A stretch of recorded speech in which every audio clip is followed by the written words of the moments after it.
Wednesday afternoon, so it's story time. I hope everybody's been doing well. Kind of staying home, still kind of avoiding the crowds, maybe venturing out just a little bit.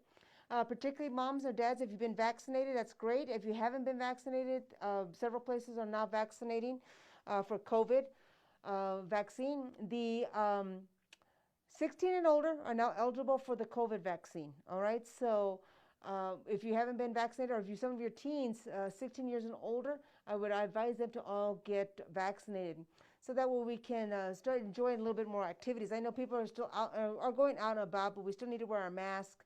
But we're going to take a little break from all that, and let's read a story because Pete the Cat is back. I like Pete the Cat. He's got a new story for us today. All right, so let's get into Pete the Cat by James Dean. Pete the Cat and the Lost Tooth.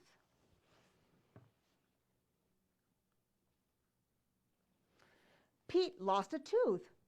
Put it under your pillow, his mom says. The tooth fairy will come. Pete puts the tooth under his pillow. He closes his eyes. He hears a jingle. It's the tooth fairy. I'm very busy tonight, she says. I can help, says Pete. Great. She gives Pete magic wings. He can fly. Visit these cool kids, says the tooth factory. Callie, Alligator, and Gus. Just take the tooth and leave a coin, she says. Pete is ready to go.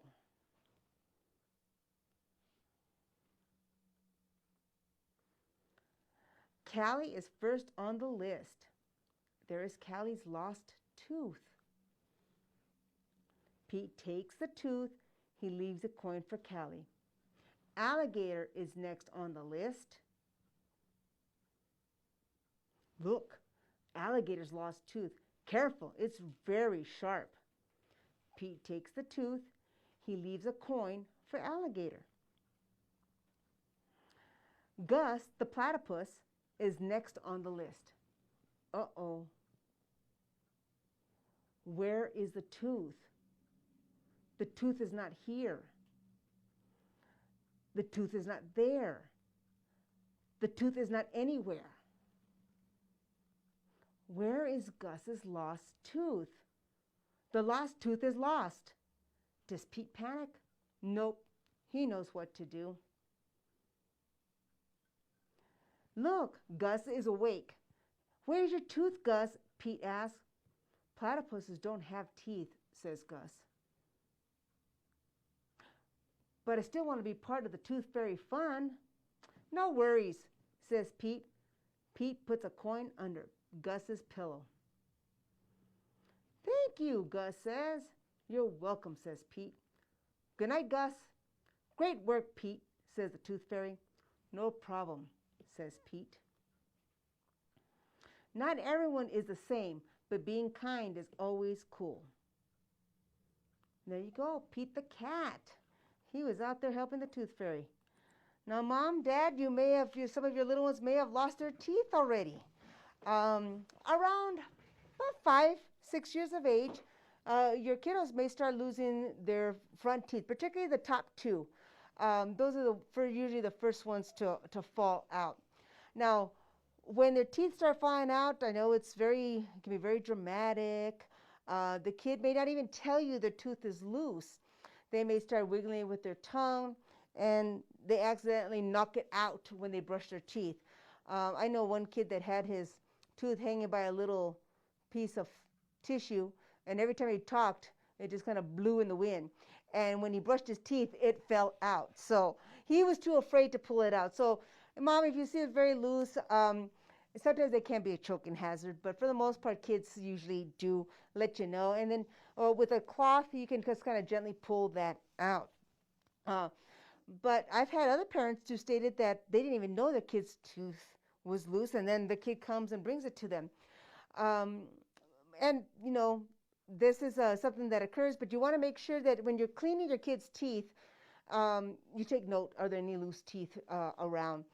The teeth cleaning really starts when they're little, not when they start having their teeth fall out, because now the permanent teeth are going to come in. But it usually starts when they're infants. And even if they don't have teeth, I do recommend moms just use a soft cloth, clean the gums, clean the tongue, get into the habit of cleaning the child's mouth in the morning and the evening, just like you clean your own teeth.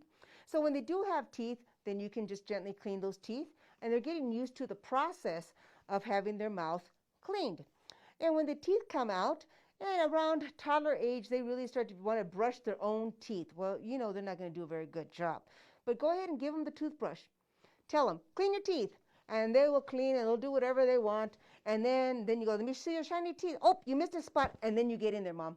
So you've given them actually some control over the situation. You're not trying to stick a toothbrush that they didn't want in their mouth, but you've given them the opportunity to clean their teeth. And then you do a quick, hey, I got to check to see, and clean. And then you kind of finish off the cleaning. Now, flossing is something that we need kids to do. The dentist can kind of guide you on what's the best way to floss your teeth. Now, kids sometimes have large gaps between their teeth, which is actually really good because that helps kind of keep the debris. Kids who have closer teeth together, then they run the risk of getting cavities in between their teeth. So flossing is really important. Dental visits usually about every 6 months. Here at the office, sometimes we do have some fluoride protectant that we can place on the kids' teeth. This is not a replacement for the dentist. This is simply to provide a sealant, a protectant on the teeth, but they still need to go to the dentist on a regular basis to get cleanings and checkups to make sure there are no cavities. Now, if I see a cavity, that's not good. I'm not a dentist. So if I can see a cavity, that means that it's been going on for a while. Now, cavities themselves can be a source of infection and problems for kids. It hurts. They can't eat properly. It can be, particularly the teeth, the bacteria can go actually through the cavity, through the opening, into their jaw, I've seen some crazy stuff. So we don't want the kids to have cavities. So we want to keep up with those regular visits. But once the teeth fall out, now those permanent teeth are coming in. This is the last set of teeth they're going to get. So we got to make sure that the kids are cleaning properly and they are flossing on a regular basis. The dentist can help you with this. We have pediatric dentists. If anybody has any concerns or doesn't know where to find a pediatric dentist, we have a list of some of the dentists here in town that some of our patients use, so we can always give you that information. But those teeth start kind of falling out around 5 or 6 years of age, so don't be alarmed. If all of a sudden your kiddo has missing a tooth, or brings them their tooth that fell out of their head. That's to be expected. So they're first going to be the first couple incisors, the upper ones, and then the lower ones. By about 10 years of age, then the molars are going to fall out. That's not unusual. So there's a good 4 to 5 years that they're maybe losing teeth, but it's still really important that we enforce dental cleaning. Once those teeth come out, those permanent teeth, that's it. We got to keep those intact because we're not going to get any more teeth. So go ahead and help your kids and reassure them that when that tooth falls out, it's okay. Mom and Dad, I know it can be very emotional when your kiddos lose their teeth because that means they're growing up. But this is what they're supposed to do, all right?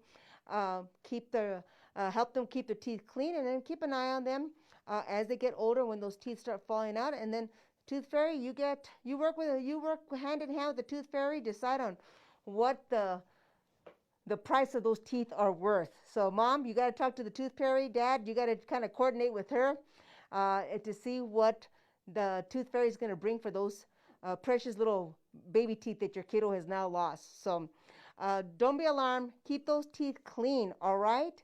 I hope you enjoyed Pete the Cat. I always like Pete the Cat. I think I'm going to try to find some more stories from him. I hope you guys enjoy the rest of your week, and we will see you next time. Bye-bye. Take care.